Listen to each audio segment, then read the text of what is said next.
So very good morning guys, welcome to learning by Nisha. आज हम discuss करेंगे 31 जनवरी को जो सीटेट का एग्ज़ाम हुआ है उसके सीडीपी के 30 क्वेश्चन।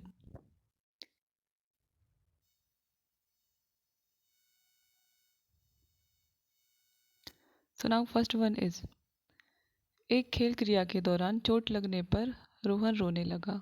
यह देखकर उसके पिता ने कहा, लड़कियों की तरह व्यवहार ना करो, लड़के रोते नहीं हैं। पिता का यह कथन लैंगिक रूढ़िवादिताओं को दर्शाता है। तो हमारा राइट आंसर क्या है कि यह कथन लैंगिक रूढ़िवादिताओं को दर्शाता है। क्यों? क्योंकि अगर चोट लगेगी तो लड़के लड़की, लड़का हो या लड़की, दोनों को ही तकलीफ होगी। लेकिन सिर्फ लड़कियां रोती हैं, लड़के नहीं रोते हैं, ये कहना तो गलत है। तो ये सारी बातें क्या है, लैंगिक रूढ़िवादिताओं को दर्शाती हैं।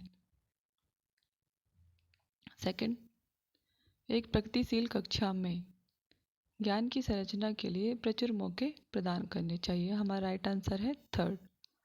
जो एक प्रगतिशील कक्षा कैसी होती है, जिसमें ज्ञान की संरचना के लिए हमें बहुत सारे मौके दिए जाते हैं।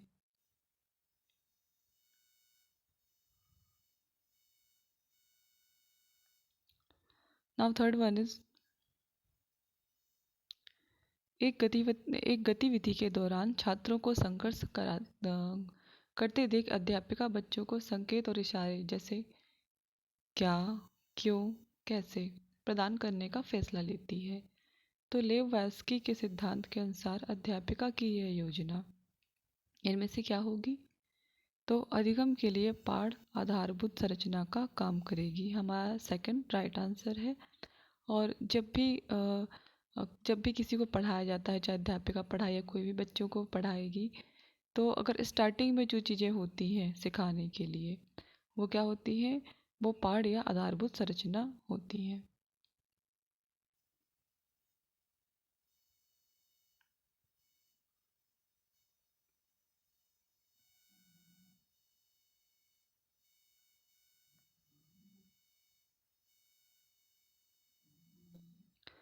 सो अवर फोर्थ क्वेश्चन इज, बच्चों के समाजीकरण के संदर्भ में निम्न में से कौन सा कथन सही है? सो हमारा राइट आंसर है कि विद्यालय समाजीकरण का एक द्वितीयक कारक है और परिवार समाजीकरण का प्राथमिक कारक। क्योंकि बच्चे जब जन्म लेते हैं तो अपने माता पिता परिवार में रहते हैं, माता पिता के साथ, दादा दादी या घर के सदस्यों के साथ। तो सबसे पहले तो उनका समाजीकरण परिवार में होता है, क्योंकि उन्हीं के साथ रह के वो बड़ों से बात करना, उठना बैठना सीखते हैं कि किस तरह से हमें लोगों से बात करनी चाहिए, कोई भी अच्छी एक्टिविटीज़ करनी चाहिए, उसके लिए हमारे माता पिता ही हमें सिखाते हैं। तो जो प्राथमिक कारक हो गया वो तो हो गया परिवार।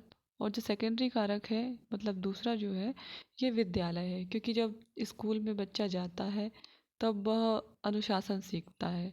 तो समाजीकरण का बच्चों के समाजीकरण के लिए जो द्वितीय कारक का काम करता है, ये विद्यालय करता है।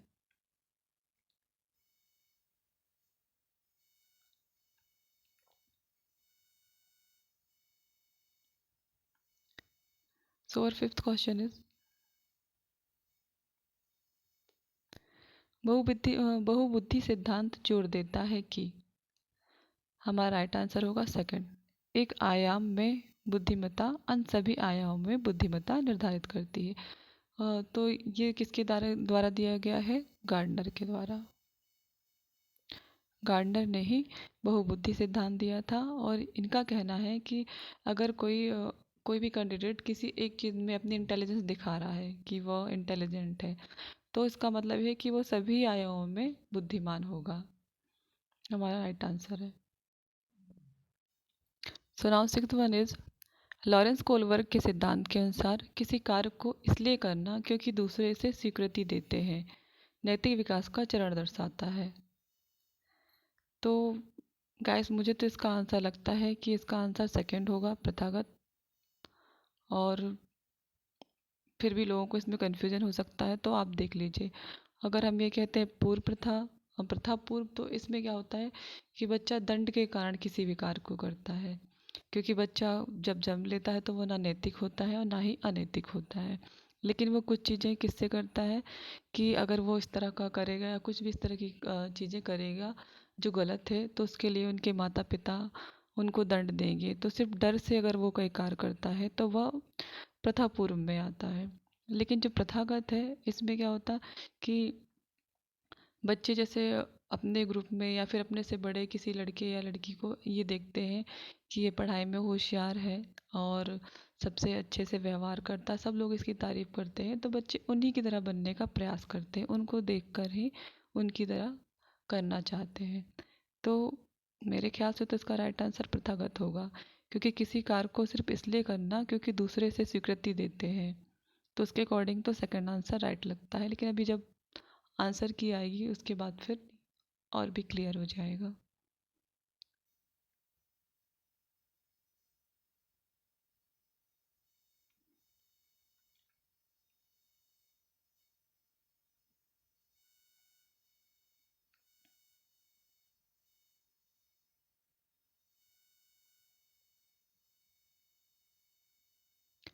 सो सेवेंथ विच लेव वास्की का सामाजिक सांस्कृतिक परिक्षेप अधिगम प्रक्रिया में के महत्व पर जोर देता है। तो यह सांस्कृतिक उपकरणों के महत्व पर जोर देता है। जो लेव वास्की हैं इनका सामाजिक सांस्कृतिक परिप्रेक्ष्य अधिगम वह सांस्कृतिक उपकरणों के महत्व पर जोर देता है।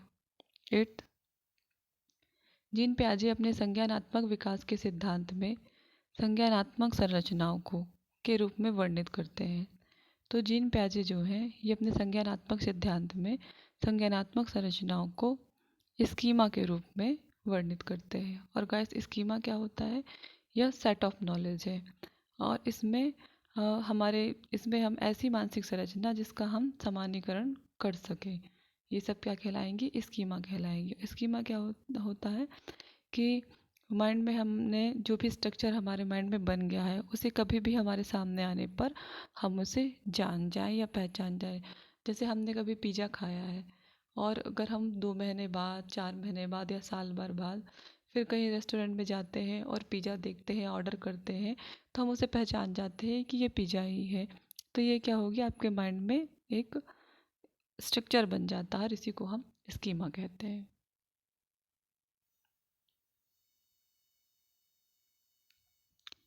9th जीन पियाजे ने संज्ञानात्मक विकास के सिद्धांत में पूर्व संक्रियात्मक अवस्था में विकास का मुख्य गुण क्या होता है? तो इसका राइट आंसर है विचार सोच में केंद्रीकरण। तो जीन पियाजे का जो संज्ञानात्मक विकास का सिद्धांत है इसमें जो पूर्व संक्रियात्मक अवस्था है इसमें विकास का मुख्य गुण है विचार सोच में केंद्रीकरण। और जीन पियाजे की जो ये पूर्व संक्रियात्मक अवस्था है यह 2 वर्ष से 7 वर्ष की होती है, मतलब 2 से 7 वर्ष तक की होती है।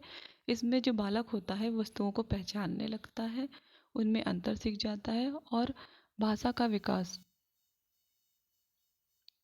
भी इसी अवस्था में होता है। और जिन पियाजे ने जो अपने संज्ञानात्मक विकास के अवस्थाएं बताई थी वो 4 बताई थी।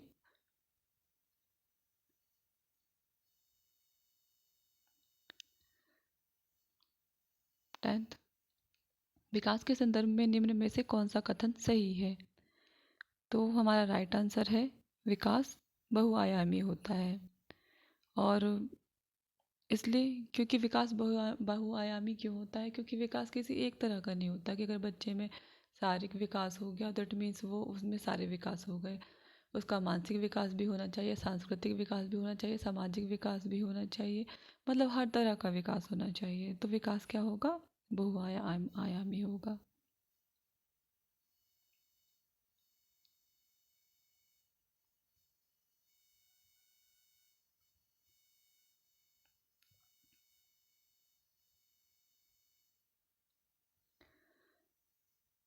11 जन्म से किशोरावस्था तक बच्चों में विकास किस क्रम में होता है? तो जन्म से किशोरावस्था तक बच्चों में विकास का क्रम फर्स्ट है सांवेदिक, मूर्त, अमूर्त। और जीन पियाजे ने ये अवस्थाएं बताई थी और ये अवस्थाएं कितनी हैं? 4 हैं, सांवेदिक, पूर्व संक्रियात्मक, मूर्त और अमूर्त।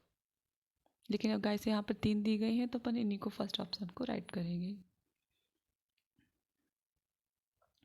12 एक प्रगतिशील कक्षा में व्यक्तिगत विभिन्नताओं को किस प्रकार देखा जाना चाहिए? तो जो एक प्रोग्रेसिव क्लास होती है, इसमें जो इंडिविजुअल डिफरेंस है इसको हमें किस रूप में देखना चाहिए? या योग्यता आधारित समूह बनाने का मापदंड, इसके रूप में हमें देखना चाहिए।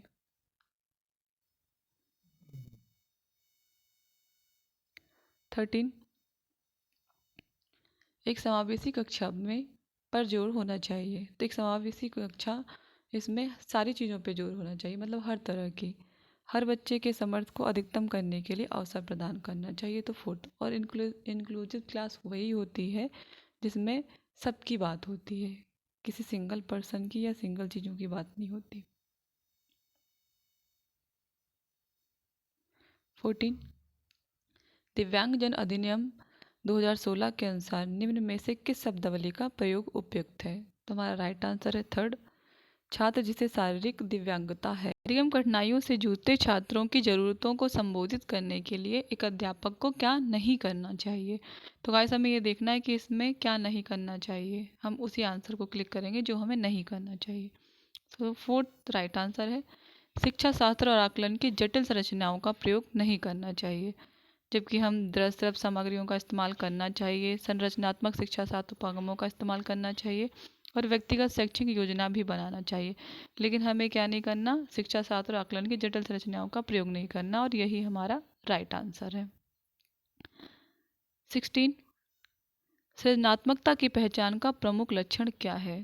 तो हमारा राइट आंसर है अपसारी चिंतन, डाइवर्जेंट थिंकिंग। तो जो क्रिएटिविटी है इसकी पहचान का प्रमुख लक्षण है डाइवर्जेंट थिंकिंग। इसमें क्या होता है कि अगर हम स्टूडेंट के सामने एक प्रॉब्लम रखते हैं तो वह हम अपनी इमेजिनेशन और क्रिएटिविटी का यूज करके हमें उसके एक से अधिक आंसर देता है, और यही क्या कहलाती है, डाइवर्जेंट थिंकिंग या अपसारी चिंतन। तो हमारा राइट आंसर है, सृजनात्मकता की पहचान का प्रमुख लक्षण क्या है, अपसारी चिंतन।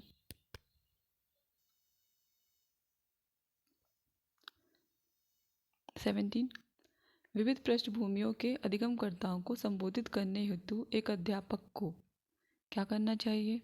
तो विविध विन्यासों से उदाहरण लेना चाहिए, मतलब अलग अलग तरीके के उदाहरण लेने चाहिए।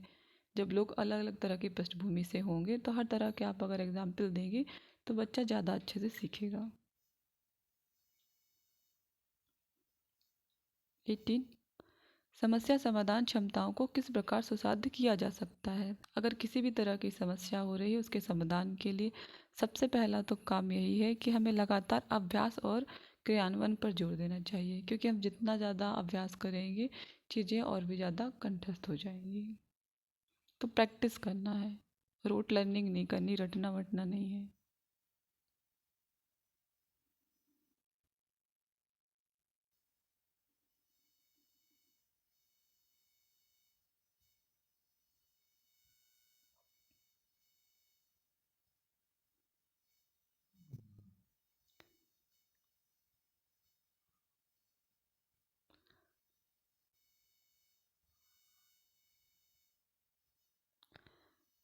19, अधिगम की अभिप्रेरणा को किस प्रकार कायम रखा जा सकता है? तो अधिगम की अभिप्रेरणा को प्रवीणता अनुमुखी लक्ष्यों पर जोर देकर कायम रखा जा सकता है। 20, शर्मिंदगी। शर्मिंदगी क्या है? इसका संज्ञान पर नकारात्मक प्रभाव पड़ता है, क्योंकि अगर बच्चों में शर्म की भावना होगी या किसी वजह से उन, जैसे अगर उनने कुछ पूछा स्कूल में उन पर हंस दिया गया या कुछ इस तरह की चीज़ें होगी तो उनमें निगेटिव इफ़ेक्ट पड़ेगा, फिर आगे चल के कहो वो सब अपने टीचर से किसी तरह का कोई सवाल ही ना करना चाहे या कुछ पूछना ही ना चाहे।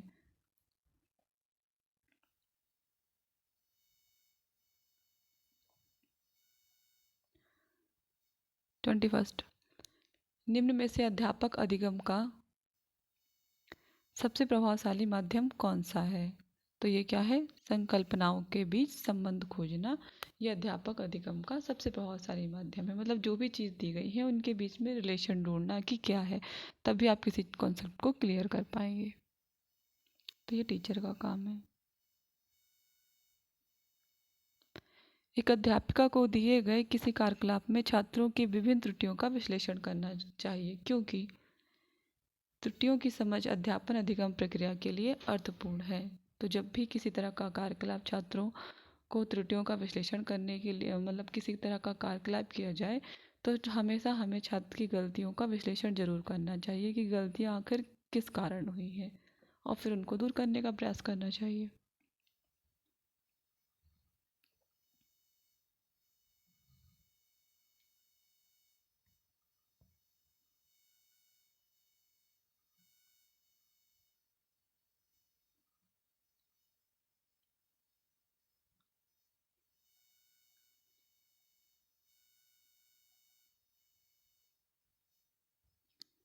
23 बच्चे को सीखने में कठिनाई होती है जब सूचना अलग अलग टुकड़ों में प्रस्तुत की जाए। अगर सूचना अलग अलग मिलेगी, कुछ इन्फॉर्मेशन यहाँ मिल रही, कुछ नेक्स्ट पेज में मिल रही या कहीं मिल रही, तो ऐसे में बच्चों को सीखने में कठिनाई होगी।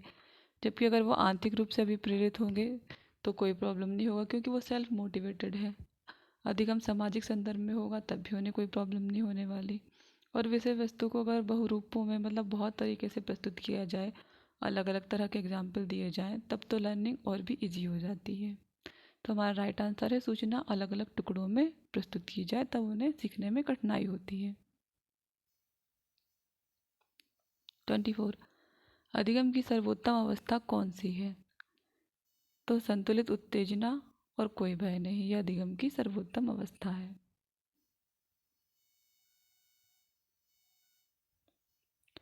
25 अधिगम का संरचनात्मक विचार यह सुझाव देता है कि ज्ञान की संरचना में बच्चे सक्रिय भूमिका निभाते हैं। मतलब कि जो भी ज्ञान जो संरचनात्मक विचार है उसमें जो ज्ञान की संरचना है उसमें बच्चे एक्टिवली पार्टिसिपेट करते हैं। और अगर बच्चे एक्टिव होंगे तभी कोई चीज़ सीखेंगे, वरना तो कुछ सीख ही नहीं सकते।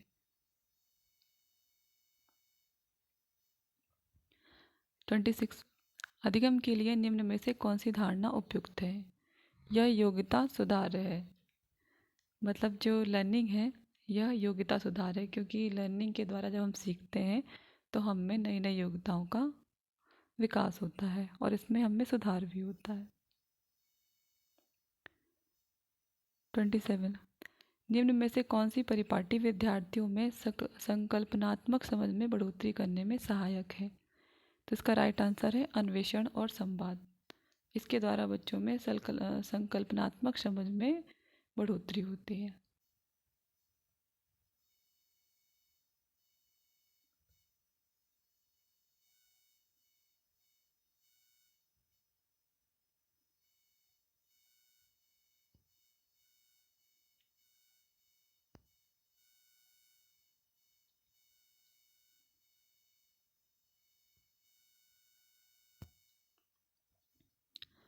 28 एक कार के दौरान साइना सैम से बात कर रही है कि वह कार किस प्रकार प्रगति कर सकती है। तो लेव वास्की के भाषा और चिंतन सोच के बारे में निम्न दिए गए विचारों के अनुसार इसमें इस तरह का व्यक्तिगत वाक्य क्या है? तो इसका राइट आंसर है स्व नियमन, सेल्फ रेगुलेशन।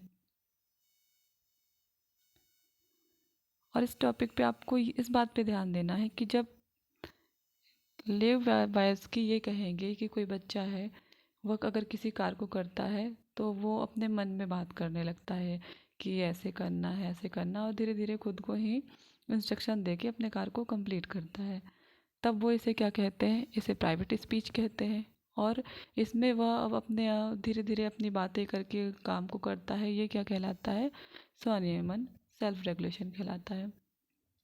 लेकिन इसी बात को अगर प्याजे पूछेंगे कि बच्चा अपना स्वयं से बात करके कोई कार्य कर रहा है और उसमें प्रगति भी कर रहा है, तो ये क्या कहलाएगा? उनके लिए ये कहलाएगा आत्मकेंद्रिता, मतलब इकोसेंट्रिक स्पीच। तो दोनों में डिफरेंस है और दोनों ही क्वेश्चन आपसे पूछे जाते हैं, तो आप इस बात का ध्यान रखें।